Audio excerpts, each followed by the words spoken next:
যার যা কাজ।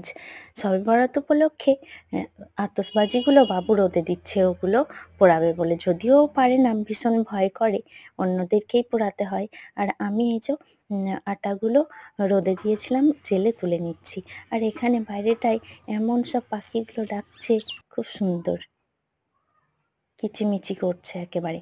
আর আগের পুরনো আটা ছিল এই কৌটোতে, সেটা ঢেলে নিলাম, তারপরে নতুন আটাগুলো ভরে দিচ্ছি।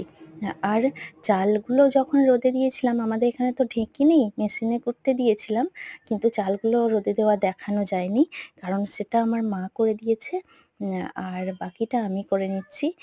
এই যে ভরে নিচ্ছি, এইভাবে কৌটোতে যদি ভরে রাখি তো এটা অনেক দিন চলবে।